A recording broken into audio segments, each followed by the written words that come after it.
GTA 6 gameplay is now capped at 30 frames per second on the PlayStation 5. Now, Digital Foundry has just given us a lot of information about how GTA 6 is currently running on the PlayStation 5. And as we know, they also have access to all of the insider information as to what's going on with the next PlayStation 5 Pro version, which includes all of the dev kits. Now, Digital Foundry are some of those guys who always test games out. They try to see what are the differences between the graphics, performances, visuals, and all that stuff when it comes to video games, due to which Sony exclusively gives them access to all of the developer kits and developer versions of their upcoming consoles. Now, the big daddy of Digital Foundry says that not to expect Grand Theft Auto 6 to be running at 60 frames per second on the PlayStation 5 Pro.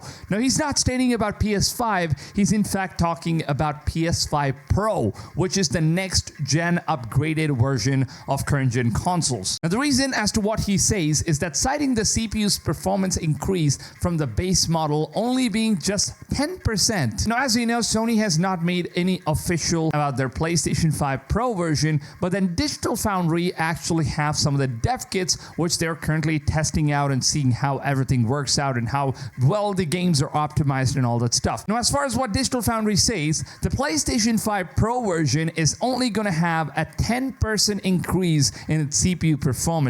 And GTA 5 is currently running at 30 frames per second on the PlayStation 5, and even with the PS5 Pro version coming out, which has 10% increase in its CPU performances, it's only going to be pushing the heart rate limits all the way up to 30 to 35 frames per second. So this could mean that on the base PlayStation 5 version, GTA 6 could be running even more worse than what we've been expecting. Now, digging deeper into this information, as far as what Digital Foundry have informed, the PlayStation 5 Pro CPU is set to be identical to the standard PS5 CPU, but with a higher CPU frequency mode, which amounts at about 10% increase to 3.85 GHz, the GPU enables faster rendering and higher quality of ray tracing performance, which is going to be increased by 33.5 teraflops. Now, the standard PS5 only offers about 10.2 teraflops. However, the PS5 Pro version is going to be coming out with 33.5 teraflops, which is a very minor hike from the base PS5 version. Now, of course, comparing the PS5 to the PS5 Pro versions, the comparison would work out at around 10.28 versus 16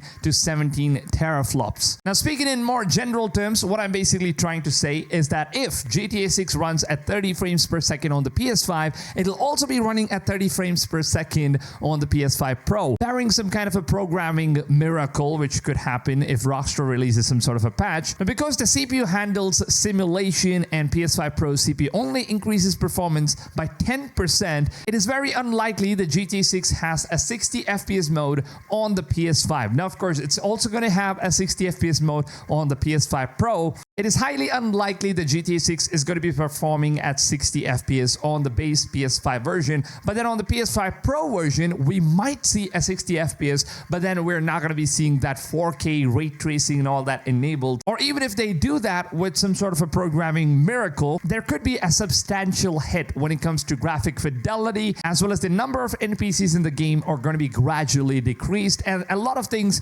inside the game is going to take a massive hit in order to provide the 60 FPS available for the next gen consoles, even the PS5 Pro. Now, taking a look at a best example as for what the new Dragon's Dogma 2's developers have been stating, that their game currently runs only at 30 frames per second uncapped on the PlayStation 5 and Xbox Series X. And the reason why this is happening, even though the PS5 is easily capable of running 60 FPS with games like The Last of Us Part 2, then why is Dragon's Dogma 2 not able to cross the 30 frames per second uncapped frame rates? Now, as far as what the developers have said, the reason is because the game currently has dynamic NPCs, which means that each NPCs in the game have a completely different dynamic life. The AI that is presented into each of these NPCs are very much complex from all the AIs that we see in usual games. Like, take for example, even GTA 5, not every single NPC is unique. Like, all the NPCs pretty much just follow the same routine. They don't do anything dynamic or completely off the charts. And even the NPCs are not really very realistic. Now, comparing this with Dragon's Dogma 2, it's an RPG game and every single life in the game matters, and whatever you do in the game with the NPCs are of course going to be affecting how the storyline plays out, all the player choices. So a lot of complex decisions and technology is being added to each and every single one of those NPCs we see in the game. So what happens here is that the CPU consumption is going to be massively high when it comes to games like these, which have a dynamic NPC AI system. And when you take a look at what we have seen with GTA 6, now of course that game is going to be having some truly next-gen dynamic AI system where every single NPCs that we see in the game are going to have their own lives. They're going to do some very astonishing things that we have never seen before in any other games. Now, this is one of the biggest reasons as to why GTA 6